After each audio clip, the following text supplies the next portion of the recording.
Picture a pair of weathered hands pressing seeds into dark, fragrant soil. No app, no gadget. Just knowledge passed down through generations. If you're gardening with raised beds these days, you already know how much easier it is on your knees and your back. But how do you water them without hauling a heavy hose every morning? What do you actually put in that soil to make things grow? The techniques coming up fed real families through droughts, wars, and hard times. And one of them, a weed killer made from a kitchen staple, was formally validated by the United States Department of Agriculture. Today we're walking through 20 proven gardening techniques your grandparents used that still hold up completely. Some of them outperform modern products that cost a small fortune. And the very first one is a self-watering system that has been quietly working underground for over 4,000 years. With zero electronics, zero timers, and zero batteries required. Willow water gives your cuttings a powerful rooting boost, and it costs you absolutely nothing. For anyone who wants to grow more plants without spending money at the nursery, this is a quiet game changer. Propagating from cuttings can feel hit or miss, especially with finicky plants like roses or jasmine. But the reason cuttings fail is usually simple. They don't root fast enough before they dry out. Willow water solves that. Here's how to make it. Find a willow tree. They grow wild near streams, ponds, and ditches in most parts of the world. Cut a handful of young green twigs, roughly pencil thick. Crush or bruise them a little to release what's inside. Drop them into a jar or bucket of clean water and let them soak for 24 hours. What you get is a pale golden liquid loaded with natural auxins and salicylic acid. These are the exact same compounds that commercial rooting hormones try to replicate in a laboratory. When you soak your cuttings in willow water before planting, those compounds go straight to work, stimulating root development. Use it to water freshly planted cuttings in the days that follow, too. It works beautifully for roses, woody herbs, jasmine, hydrangeas, and most shrubby plants. And just like that, your garden multiplies for free. Now let's talk about something that grows where you don't want it. Plain white vinegar kills weeds on contact, and the USDA actually proved it. In 2002, the USDA Agricultural Research Service published findings confirming that acetic acid, the active compound in vinegar, effectively desiccates and kills common weeds. For gardeners who'd rather not kneel down pulling weeds by hand, or who want to avoid spraying synthetic chemicals near food plants, this matters enormously. Here's how to use it properly. Standard household vinegar is around 5% acetic acid, and it works well on young, tender weeds. For tougher, more established weeds, look for horticultural vinegar at 10 to 20% concentration. You can find it at garden centers or online. Pour it into a spray bottle and apply it directly to the leaves on a dry, sunny day. The sun accelerates the drying effect and makes it significantly more powerful. Avoid spraying near plants you want to keep because it doesn't discriminate. A little dish soap added to the bottle helps the solution cling to waxy leaves rather than beating off. You'll see results within hours. The weed shrivels, browns, and dies back to the root. Grandmothers used this long before Roundup existed. The chemical industry called it unreliable. They had products to sell. And just like that, your pathways and borders stay clean without a single synthetic chemical. And speaking of feeding your soil, rather than fighting it, the next trick does exactly that. Your tomatoes are telling you something when the leaves turn yellow between the veins, while the veins themselves stay green. That pattern is a magnesium deficiency, and your grandparents knew exactly what it meant. Magnesium is essential for chlorophyll production. Without it, leaves can't photosynthesize properly, and your tomato yield drops before the season even gets going. For gardeners who depend on a reliable harvest, whether to save money on groceries or simply to enjoy the fruits of their labor, catching this early makes all the difference. Here's what you do. Pick up a box of Epsom salt from any pharmacy or grocery store. It costs almost nothing, and it is pure magnesium sulfate, the exact compound your plants are crying out for. Mix 1 tablespoon of Epsom salt into a gallon of water and apply it directly to the soil around your tomatoes once every 2 weeks during the growing season. You can also use it as a foliar spray, same ratio, misting it directly onto the leaves in the early morning so it absorbs before the sun gets too strong. Within just a few days of the first application, you'll see that yellow fading as green comes back into those leaves. University Extension Services and modern horticulturalists still recommend this today. Meanwhile, specialty tomato fertilizers charge premium prices for the same result Epsom salt delivers for pennies. And just like that, your tomatoes bounce back strong without spending $1 more than you need to. Now let's talk about a trick that eliminates the hardest part of starting a new garden bed entirely. You can create a brand new garden bed over grass and weeds without digging a single inch of soil. Cardboard does the work for you.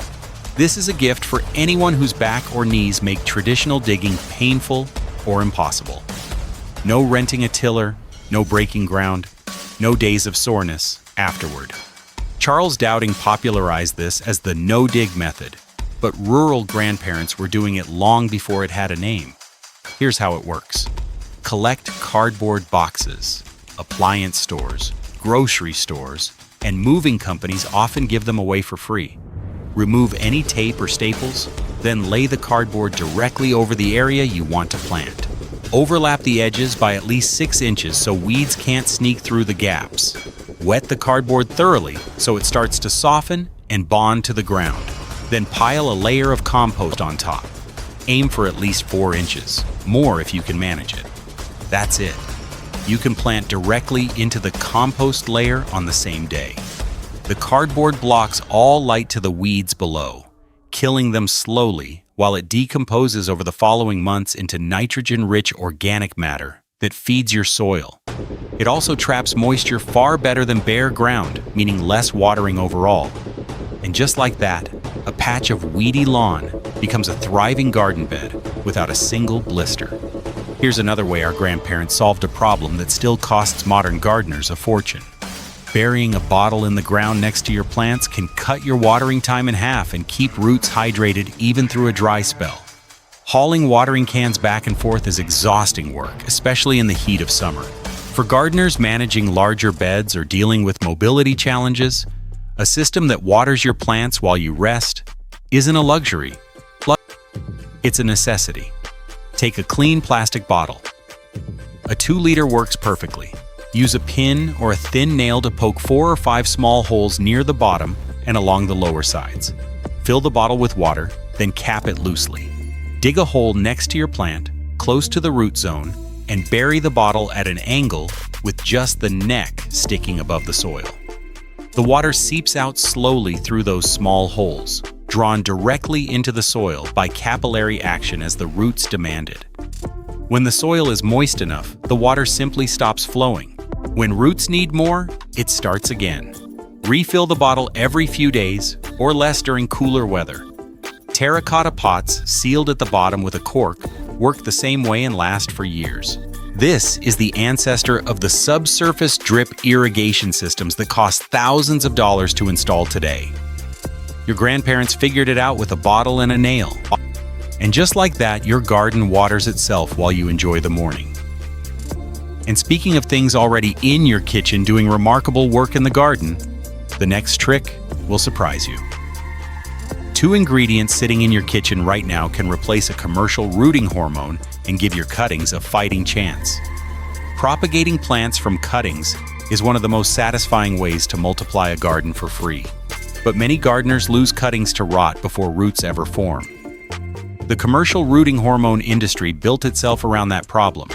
Your grandmother solved it with honey and cinnamon. Here's the method. Take your cutting as you normally would. A clean diagonal cut just below a leaf node. Dip the cut end into raw honey first. The honey coats the wound with natural sugars that support callus formation, the initial tissue the plant builds before roots emerge. It also creates an antimicrobial barrier that prevents bacteria from entering the fresh cut. Then dust the honey-coated end generously with ground cinnamon. Cinnamon contains natural antifungal compounds that prevent the rot that kills so many cuttings. And it also contains compounds that actively encourage root development. Press the prepared cutting into moist propagation mix or even plain potting compost and keep it in a warm spot out of direct sun. Studies comparing this method against synthetic rooting hormones have found comparable success rates on roses, jasmine, and woody herbs. Grandmothers propagated entire gardens this way. The commercial rooting hormone didn't exist yet, and honestly, it didn't need to. And just like that, cuttings that used to fail start rooting with nothing more than pantry staples. Another tip is waiting that takes fertilizing to a whole different level. Comfrey liquid feed is one of the most nutrient-dense homemade fertilizers you can make, and the Royal Horticultural Society has the data to prove it. For gardeners who want to stop spending money on bottled liquid feeds every season, this one changes everything. Comfrey is a perennial. You plant it once, and it comes back year after year without any replanting at all. Here is how to make it. Cut a large armful of comfrey leaves and pack them tightly into a bucket or large container with a lid. Pour in enough water to cover the leaves completely. Then you wait. Leave it to ferment for 3 to 4 weeks. It will smell unpleasant. That is the microbial action doing exactly what it should. Once fermented, strain out the leaves and dilute the dark liquid at roughly 1 part comfrey, feed to 15 parts water before applying it to your plants. Use it every 2 weeks during the growing season, poured directly at the base of vegetables, fruits, and flowering plants. What is happening chemically is the same process that makes commercial liquid feeds work.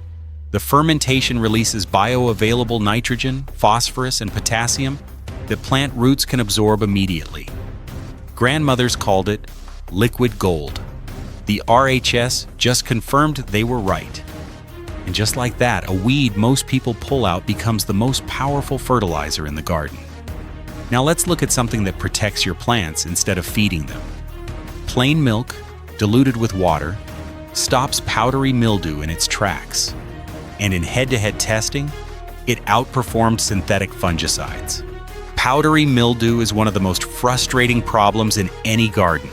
It spreads fast, weakens plants, and once it takes hold, it is genuinely difficult to reverse. For gardeners who prefer not to handle chemical sprays, this dairy-based solution is a remarkable alternative. The method is straightforward. Mix 1 part milk to 9 parts water in a standard spray bottle. Whole milk works best, but semi-skimmed will do the job. If you have milk in the fridge that is close to its use-by date, this is exactly where it goes.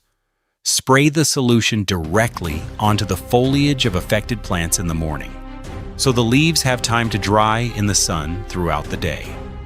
Apply every 7 to 10 days during periods when mildew pressure is high, typically in warm, humid spells. The proteins in the milk coat the surface of the leaf and physically prevent fungal spores from adhering and germinating. No spore attachment, no infection.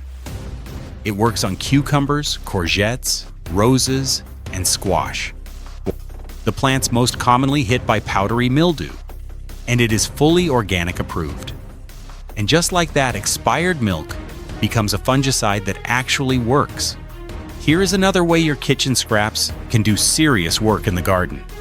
Banana peels buried at the base of rose bushes release a slow feed of potassium that drives bigger, more abundant blooms season after season. Roses are hungry plants. They need consistent nutrition to produce those flowers, and potassium is the key nutrient for flower and fruit development. Synthetic rose fertilizers deliver a quick burst that flushes through the soil fast. What roses actually prefer is a steady, sustained release. And that is exactly what banana peels provide. Save your banana peels throughout the week. When you have a few, take them out to the garden and lay them directly on the soil surface around the base of your rose bushes, just inside the drip line. You can also chop them into smaller pieces to speed up decomposition. As they break down over the following weeks, they release potassium slowly and consistently into the root zone. No measuring, no diluting, no special equipment. Just kitchen waste that would have gone in the bin. The potassium content in banana peels is genuinely high. This is not folklore dressed up as gardening advice. Potassium is one of the 3 primary macronutrients in every commercial fertilizer on the market, and banana peels deliver it in a slow-release form that synthetic products rarely match. Grandmothers who grew prize roses credited this habit. The science of potassium nutrition backs them completely. And just like that, a banana peel becomes the secret behind the most beautiful roses on the street. And speaking of improving what goes into the ground, this next one changes your soil permanently. Wood ash from a clean fire, worked into garden beds, improves soil structure in a way that does not break down. Its benefits last for years. Most soil amendments are temporary. Compost feeds the soil, and then it is gone. Liquid fertilizers wash through with the next rain. Biochar is different. Once it is in the soil, it stays. And that is what makes it so valuable, especially for gardeners building beds they want to improve over the long term. Collect ash from a wood fire that has burned only clean, untreated timber. No painted wood, no treated lumber, no coal. Let the ash cool completely. Work it into the top layer of your garden bed at roughly a handful per square foot, mixing it into the existing soil rather than leaving it on the surface. The porous carbon structure of the ash creates millions of tiny spaces that hold both moisture and nutrients. In sandy soil, it slows water loss dramatically. In clay soil, it opens up the structure and improves drainage. Either way, it prevents fertilizers and minerals from washing away with rain, which means more of what you put into the soil actually stays available to your plants. Grandparents emptied the fireplace ash straight into the garden beds every winter. Sustainable agriculture researchers have spent decades confirming that this was exactly the right thing to do. And just like that, what came out of the fire goes back into the earth and improves it for years to come. Now let's look at something else you probably have sitting in a recycling pile right now. You can smother weeds completely for an entire season using nothing but old newspapers. For gardeners who find themselves spending more time on their knees pulling weeds than actually enjoying the garden, this one is a genuine relief. It requires no bending, no chemicals, and no special equipment whatsoever. Start by collecting a stack of newspapers. The thicker the better. Wet them thoroughly under a hose or in a bucket of water. This is important because dry newspaper catches the wind and blows across your yard before you can get it pinned down. Lay the wet sheets directly over your soil in overlapping layers, at least 5 to 8 sheets thick. That thickness is what blocks the light completely. Weeds cannot germinate without light, and existing weeds suffocate underneath. Once your newspaper is laid down, cover it with a thin layer of compost or straw. This holds everything in place, keeps it looking tidy, and adds another layer of nutrition. Over the course of the season, the newspaper breaks down entirely, feeding the soil with organic matter. Modern newspapers use soy-based inks, so there is no toxic residue concern in your vegetable beds. And just like that, your grandparents' recycling pile becomes a season-long weed barrier. Here's another way your kitchen is already stocked with something extraordinary. A single aspirin dissolved in water can actually activate your plant's immune system before disease ever arrives. This one sounds like a stretch until you understand the chemistry behind it. Aspirin contains salicylic acid, and if that name sounds familiar, it should. That is the exact same compound that willow bark releases naturally, the same one we talked about earlier in this video. Plants use salicylic acid as an internal alarm signal, triggering what scientists call systemic acquired resistance. Essentially, it puts the whole plant on high alert. To use it, dissolve 1 regular uncoated aspirin tablet in 1 gallon of water. Stir until it is fully dissolved, then apply it as a foliar spray directly onto the leaves of your plants. Do this every 2 to 3 weeks during the growing season, or at the very first sign of stress. It helps plants resist fungal, bacterial, and viral pathogens before an infection can take hold. It works on tomatoes, peppers, squash, and most common vegetable garden plants. Do not increase the concentration thinking more is better. 1 aspirin per gallon is the effective dose, and higher concentrations can actually stress the plant. And just like that, a tablet from the medicine cabinet becomes a vaccine for your garden. And speaking of things hiding in plain sight in your kitchen, the bright yellow spice sitting in your spice rack right now can stop the fungal disease that kills seedlings overnight. Damping off is one of the most heartbreaking things a gardener experiences. You plant seeds, they sprout beautifully, and then within days the stems collapse at the soil line and the whole tray is gone. For older gardeners who have started seeds indoors under grow lights or on windowsills, this loss can feel devastating after all that careful work. Turmeric contains a compound called curcumin, which has been used in traditional medicine for centuries precisely because of its powerful antifungal properties. South Asian gardening traditions have known this for generations. To use it in the garden, dust a light layer of turmeric powder directly onto the surface of your seed trays before and after sowing. You can also mix it into your potting medium at roughly 1 teaspoon per quart of soil before filling your trays. For transplants going into the ground, dust a small amount around the base of each plant at the soil line. It suppresses the soil-borne fungal pathogens responsible for damping off without harming the seedling itself. Reapply after heavy rain washes the surface clean. And just like that, a kitchen spice does the work of a commercial fungicide. Now let's talk about something millions of people throw away every single morning. Your spent coffee grounds are one of the most complete free soil amendments you will ever find. For gardeners working with difficult soil, whether it is dense clay that drowns roots or sandy ground that drains too fast, coffee grounds address both problems at once. That is rare. Most amendments fix one issue and create another. And for anyone growing blueberries, azaleas, or rhododendrons, this tip is practically essential. Collect your used coffee grounds and spread them directly onto your garden beds as a thin top dressing, no more than ½ inch thick. Avoid piling them on too deep because a thick layer can crust and repel water rather than absorb it. Mixed into the top few inches of soil, coffee grounds add nitrogen, potassium, and magnesium as they break down. In clay soil, the gritty texture improves drainage and aeration. In sandy soil, the organic matter helps retain moisture between waterings. Earthworms are particularly attracted to coffee-amended soil, and their activity builds long-term fertility in ways no bag of fertilizer can replicate.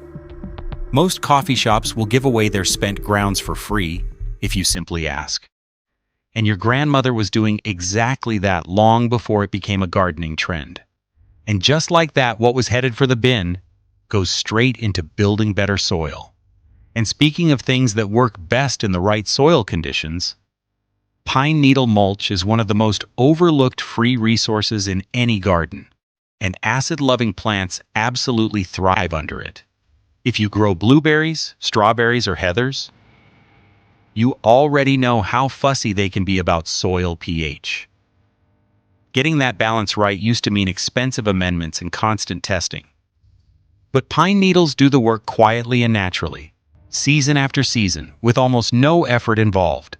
Collect pine needles from beneath any pine tree. Rake them up in autumn when they fall in abundance. Spread them around the base of your acid-loving plants in a layer about 3 to 4 inches deep, keeping the needles a couple of inches back from the main stem. As they break down slowly over months, they release mild organic acids directly into the root zone. They also interlock as they settle, forming a dense mat that light simply cannot penetrate, which means weeds barely get a foothold. Unlike wood chips, they won't compact into a suffocating crust. And unlike straw, they won't blow across the garden in a strong wind. They hold just enough moisture at root level while still letting excess water drain freely. Your grandmother raked these up instead of bagging them for the bin. She knew exactly what she was doing. And just like that, what falls from the trees becomes the perfect natural soil conditioner. Now let's move on to something that might surprise you. Human urine, properly diluted, is one of the most effective free liquid nitrogen fertilizers you will ever find. This one raises eyebrows every single time. But before you dismiss it, consider that farming communities across Asia, Africa, and Europe used this practice for centuries as a matter of course. It was completely standard before synthetic fertilizers were ever invented. Fresh urine is approximately 95% water, and the remaining fraction contains meaningful levels of nitrogen, phosphorus, and potassium. The same three elements listed on every bag of commercial fertilizer you've ever bought. The key is dilution. Mix 1 part urine with 10 parts water. That ratio brings it into a safe, balanced range that feeds plants without burning roots. Apply it directly to the soil around heavy feeders like tomatoes, courgettes, corn, and leafy greens. Never apply it to the leaves. And avoid using it on root vegetables you'll eat directly from the ground. Fresh urine is sterile, so there is no pathogen risk when you follow those simple guidelines. Agricultural University research has confirmed what traditional farmers always knew. It works, and it works well. Once a week during the growing season is plenty. And just like that, something your body produces for free becomes a genuine crop fertilizer. Here's another way to get more from what you already have. A flat wooden board placed over freshly seeded soil can dramatically improve germination rates, especially for the seeds that always seem to fail. Carrots, parsnips, and parsley have frustrated gardeners for generations. They need consistent surface moisture and gentle warmth to break dormancy. And the moment the top of the soil dries out, the germination window closes. Before heated propagation mats existed, gardeners solved this with something they had lying around the shed. After sowing your seeds and watering the bed thoroughly, lay a flat wooden board directly over the seeded area. It doesn't need to be anything special. An old plank, a piece of scrap timber, even a section of flat fencing will do. The board traps moisture evaporating from the soil surface and creates a warm, humid microclimate right where the seeds need it most. The physics is exactly the same as a modern propagation mat, just without the electricity bill. Check underneath the board every single day. The moment you see the first tiny shoots pushing upward, remove the board immediately. Leave it even 1 day too long and the seedlings will stretch pale and weak toward the light, a process called etiolation, and they may never fully recover. And just like that, a scrap of wood turns a notoriously difficult sowing into a reliable success. And speaking of giving new plants the best possible start, the gel inside a single aloe vera leaf contains everything a cutting needs to grow roots, and it costs you absolutely nothing. Commercial rooting hormone powders work fine, but they require a trip to the garden center, and they don't last forever. If you have an aloe plant sitting on a windowsill, and many households do, you already have an unlimited supply of natural rooting hormone ready to use whenever you need it. Snap off one of the lower, outer leaves of your aloe plant. Slice it open lengthways and scoop out the clear gel with a spoon. Take your prepared cutting, trimmed cleanly just below a node, and dip the cut end directly into that fresh gel, coating it thoroughly. Then push the cutting straight into your rooting medium. A mix of perlite and compost works well. The gel contains auxin-like compounds, which are the same class of hormones that trigger root initiation in plants. It also carries natural antimicrobial properties that protect the vulnerable cut surface from the rot and fungal infection that kills so many cuttings before roots ever form. This works across a wide range of plants: roses, herbs, tomatoes, pelargoniums, and most common ornamentals respond reliably. One healthy aloe plant will supply you with fresh gel for an entire growing season. And just like that, a houseplant you already own becomes your propagation toolkit. Now let's look at one of the most powerful long-term investments any gardener can make. Seeds saved from your best plants carry something no packet from a store ever can.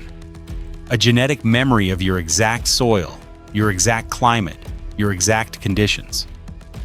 For gardeners who have worked the same patch of ground for decades, this matters more than most people realize. Every season that passes, saved seed adapts a little further to where you are. It becomes yours in a way that purchased seed never will. Choose your strongest, healthiest specimens. The tomato that produced longest, the bean that resisted disease, the lettuce that bolted last. Leave those fruits on the plant until they are fully mature and beginning to dry naturally. Then harvest them. Spread the seeds on a ceramic plate or a piece of newspaper and allow them to air dry for 2 to 3 weeks in a warm room away from direct sunlight. Once completely dry, store them in a paper envelope inside a glass jar with a tight lid, kept somewhere cool and dark. Label each envelope with the variety and the year. Most vegetable seeds stored this way remain viable for 3 to 5 years. After the first season, your seed budget is gone entirely, and the varieties you preserve are the ones commercial companies quietly discontinued because they weren't profitable enough to sell. Your grandmothers saved seeds as an act of survival. Every variety they kept was one that couldn't be taken from them. And just like that, a handful of dried seeds becomes a garden that can never be bought or sold away from you. Now let's bring all of this together. 20 techniques, 4,000 years of accumulated human wisdom, and not one of them requires a subscription, a store, or a screen. For gardeners at this stage of life, that means something real. These are not trends. They are not hacks invented last Tuesday by someone with a camera.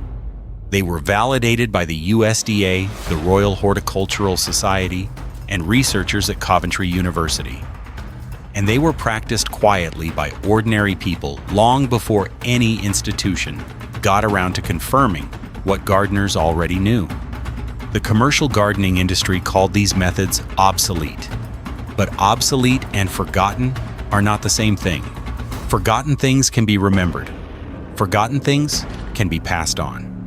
Every grandmother who kept a jar of willow cuttings on her windowsill, who saved her best seeds in a paper envelope, who buried a clay pot beside her squash, was doing something that mattered beyond her own harvest. She was holding a thread that stretched back further than any of us can see. So here is what to do with all of this. Pick one technique, just one that fits where you are and what you are growing right now. Try it this season. See what it does. And then tell someone who doesn't know it yet, a neighbor, a grandchild, a friend who is just starting to garden. And just like that, you become the one who kept the thread going. We have walked through 20 techniques that span the full length of human gardening history, from ancient clay pot irrigation used 4,000 years ago in the deserts of the Middle East, all the way to seed-saving practices that your own grandparents may have carried out without ever calling it anything special. Every single one of these methods is built on the same quiet philosophy. Work with what nature is already doing.